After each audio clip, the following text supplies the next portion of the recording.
તો લોકોને બી કે શાસ્ત્રી મહારાજથી ત્યાં સુધી બરાબર છે, પછી શું થશે? પણ આ યોગીજી મહારાજે ડંકો માર્યો અને આપણને અમદાવાદ સાધુ બનાવ્યા. અને એમાં પહેલાં મહંત સ્વામી વાત તો બધા અમને કરતા હતા જ, અને બધાએ નક્કી કરેલું કે સાધુ થવું છે, અને બધી તૈયારી કરતા હતા. પણ મહંત સ્વામી તો જેવા ગ્રેજ્યુએટ થયા ને એટલે તરત જ સ્વામીએ કહ્યું કે દીક્ષા લઈ લો. એટલે પણ શું દીક્ષા? તે મને ખબર પડી ને તો મેં પછી યોગીજી મહારાજને કહ્યું, મેં કહ્યું સ્વામી, આ ઘરમાં બધા પ્રશ્નો છે, એમના ઘરના પ્રશ્નો ઘણા બધા હતા.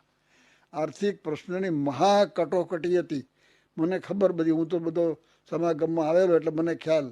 એટલે મેં યોગીજી મહારાજને કહ્યું કે આ ઘરમાં કટોકટી છે ને તમે આ દીક્ષા આપો છો તો થોડો વખત નોકરી કરે અને 61માં બધાને બનાવવાના છે તો ભેગા બનાવે.